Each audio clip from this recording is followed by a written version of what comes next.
मराठा आंदोलक मनोज जरांगे आज पंढरपूर दौऱ्यावर आहेत। विशेष म्हणजे आमदार रोहित पवारांचं पंढरपूरमध्ये अन्नत्याग आंदोलन सुरू आहे आणि त्याचवेळी जरांगे पाटील पंढरपूर दौऱ्यावर येत आहेत। जरांगे समर्थकांनी आधीच रोहित पवारांच्या आंदोलनाला पाठिंबा दिलाय। आता जरांगे प्रत्यक्षात भेटून आमदार रोहित पवारांना पाठिंबा देणार का, याकडे सगळ्यांचं लक्ष लागलंय। श्री क्षेत्र भीमाशंकरमध्ये झालेल्या कार्यक्रमात मुख्यमंत्री देवेंद्र फडणवीस यांनी आमदार बालाजी काळे यांच्याबाबत केलेल्या वक्तव्यानं खळबळ उडाली आहे। कार्यक्रमादरम्यान दिलीप वळसे पाटलांनी मुख्यमंत्र्यांना बाबाजी काळेंसोबत फोटो काढण्याची विनंती केली। त्यावर फडणवीसांनी मिश्किल शैलीत भाष्य केलं। फोटोची गरज नाही, बाबाजींना आम्ही एक प्रपोजल दिलंय असं मुख्यमंत्री म्हणाले।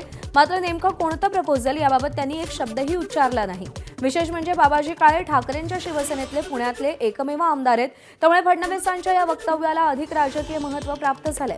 हे प्रपोजल केवळ मिश्किल टिप्पणी होती की त्यामागे काही मोठं राजकीय गणित दडलंय, याबाबत आता तर्कवितर्कांना उधाण आलंय। आम्ही बाबाजीला एक प्रपोजल दिलं।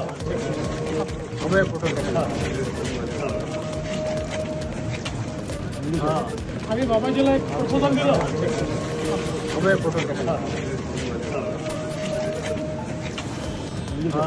आम्ही बाबाजीला एक प्रपोजल दिलं। महाराष्ट्र नवनिर्माण सेनेचे अध्यक्ष राज ठाकरे यांचा आज वाढदिवस आहे। मात्र वाढदिवसाला शुभेच्छा स्वीकारण्यासाठी राज ठाकरे मुंबईत नसतील। शुभेच्छा देण्यासाठी शिवतीर्थावर येऊ नका, त्याऐवजी लोकोपयोगी उपक्रम राबवा असं आवाहन राज ठाकरेंनी केलंय। त्यामुळे राज ठाकरेंच्या वाढदिवसानिमित्त आज मुंबईमध्ये मनसेकडून एका अनोख्या उपक्रमाचं आयोजन करण्यात आलंय। राज ठाकरेंच्या आवाहनाला प्रतिसाद देत महाराष्ट्र सैनिकांनी मुंबईकरांना थेट आर्थिक दिलासा दिलाय। माहीम विधानसभेमध्ये मनसेकडून मुंबईकरांसाठी एक खास आणि मोठा उपक्रम राबवला जातोय। मोटरसायकल चालकांना पेट्रोलवरती प्रति लिटर चक्क 5 रुपयांची सवलत दिली जाते। इंधन दरवाढीवर प्रहार केला जातोय।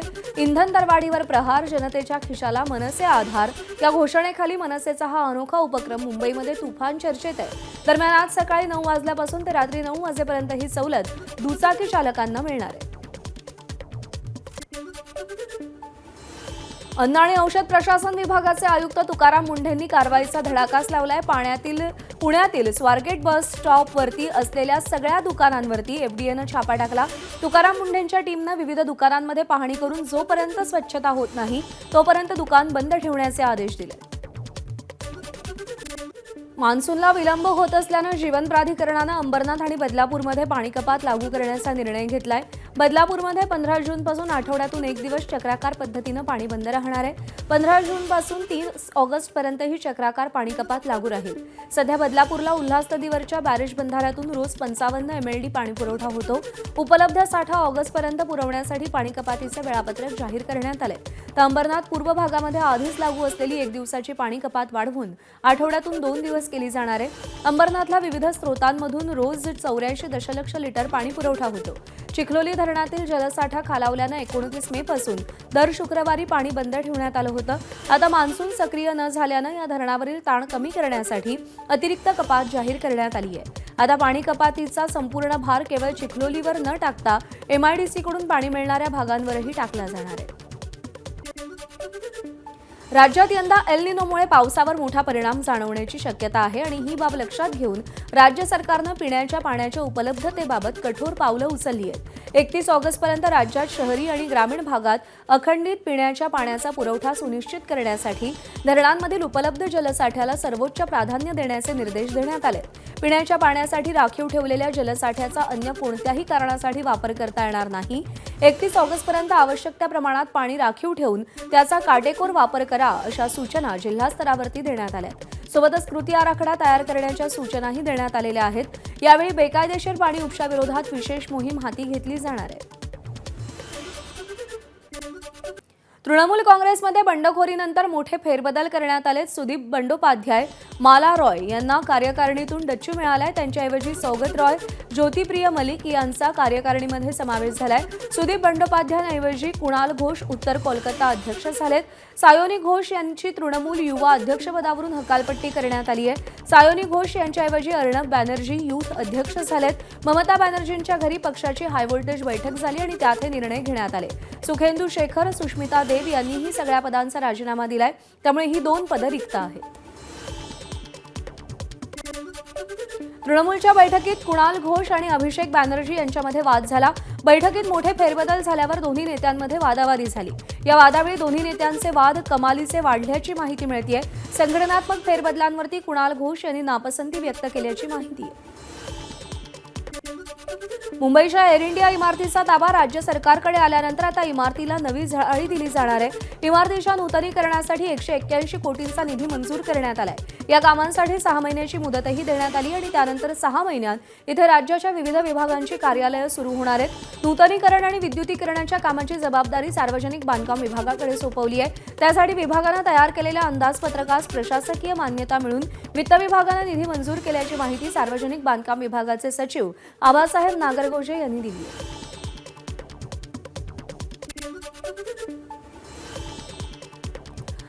अनिल धीरूभाई अंबानी समूहाशी संबंधित आर्थिक गैरव्यवहार आणि कथित मनी लॉन्ड्रिंग प्रकरणात रिलायन्स टेलिकॉमचे माजी वरिष्ठ अधिकारी गौतम दोशी आणि सतीश सेठ यांना ईडीनं अटक केलेली आहे. अंमलबजावणी संचालनालयानं या अटकेमुळे ईडीच्या तपासाला महत्त्वाचं वळण मिळालंय. ईडीनं दोघांना मुंबईमध्ये अटक केली आहे. या प्रकरणाची सुरुवात सीबीआयनं मार्च 2024 मध्ये नोंदवलेल्या गुन्ह्यापासून झाली होती. सीबीआयनं गौतम दोशी, सतीश सेठ तसंच काही सरकारी अधिकाऱ्यांविरुद्ध कथित बँक कर्ज फसवणुकीचा गुन्हा दाखल करून विविध ठिकाणी छापे टाकले होते. सीबीआयच्या म्हणण्यानुसार स्टेट बँक ऑफ इंडिया ही 11 बँकांच्या कन्सोर्टियमचा भाग होती. या कन्सोर्टियमनं रिलायन्स टेलिकॉम लिमिटेडला सुमारे 735 कोटी रुपयांचं मुदत कर्ज मंजूर केलं होतं. या व्यवहारात सुमारे 114.98 कोटी रुपयांचं कथित कर्ज फसवणुकीचा तपास सुरू आहे.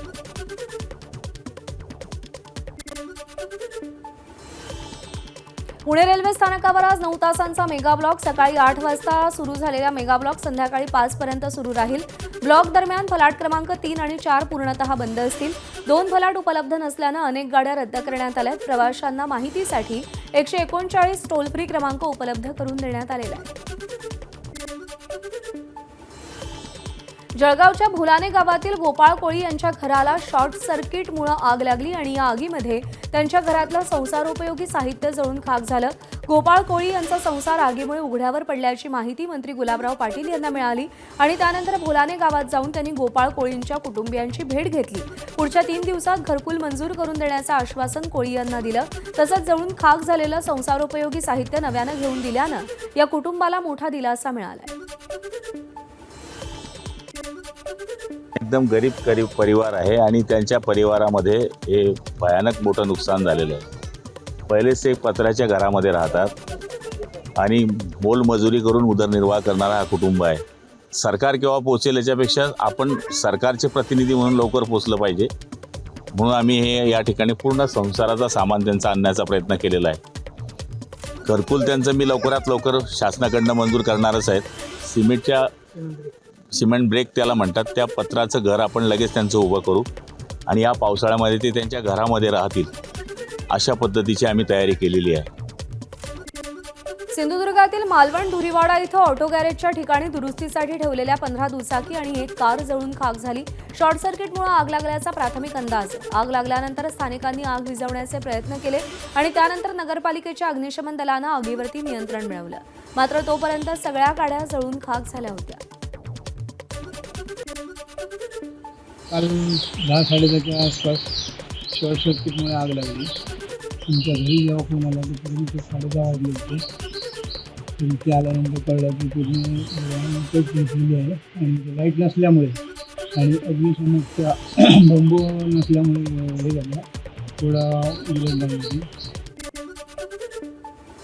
पुण्यातील बालगंधर्व नाट्यगृहाबाहेर काल राडा झाला. काँग्रेसचे माजी मंत्री अनंतराव थोपटे यांच्या शोकसभेमुळे नाटक तब्बल 2 तास उशिरा सुरू झालं. त्यामुळे नाट्यप्रेमींचा संताप झाला. शोकसभेला आलेले कार्यकर्ते आणि नाट्यप्रेमी यांच्यात वाद झाला. कार्यकर्ते अरेरावी करत होते असा आरोप करण्यात आलाय. बालगंधर्व बाहेर नागरिक नाटक पाहण्यासाठी एकवटले होते आणि त्याचवेळी आत शोकसभा सुरू होती. या शोकसभेमुळे नाटक वारंवार पुढे ढकललं जात होतं. त्यामुळे शोकसभा आवर्ती घेण्याची विनंती करण्यात आली. मात्र कार्यकर्ते अरेरावी करायला लागल्यामुळे नाट्यप्रेमींचा संताप झाला.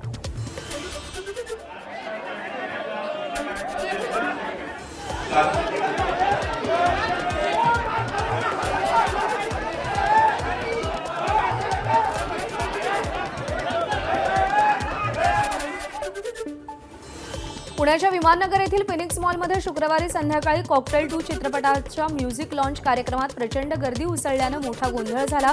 चाहत्यांच्या तुफान गर्दीमुळे अभिनेता शाहिद कपूर, अभिनेत्री कृती सनन आणि रश्मिका मंदना यांना धक्काबुक्कीचा सामना करावा लागला. मॅडॉक फिल्म्सच्या वतीनं अव्हेन्यू ऑफ स्टार्स इथं होणाऱ्या या भव्य कार्यक्रमासाठी चाहत्यांना विनामूल्य प्रवेश देण्यात आला होता आणि त्यामुळे अपेक्षेपेक्षा कितीतरी अधिक गर्दी जमली. कलाकार स्टेजवर येताच एकच जल्लोष उसळला. मात्र त्याच उत्साहाचं रूपांतर काही क्षणात गोंधळात झालं. चाहते अंगावर येऊ लागल्यानं कलाकारांमध्ये भीती निर्माण झाली होती. आयोजकांच्या या ढिसाळ नियोजनाचा फटका कलाकारांना सहन करावा लागला. कलाकारांची एक झलक पाहण्यासाठी आणि त्यांच्या जवळ जाण्याच्या प्रयत्नात अनेक चाहत्यांनी थेट स्टेजकडे धाव घेतली. बॅरिकेड्स ओलांडण्याचा प्रयत्न झाल्यानं सुरक्षा व्यवस्थेवर ताण आला आणि परिस्थिती नियंत्रणाबाहेर गेली.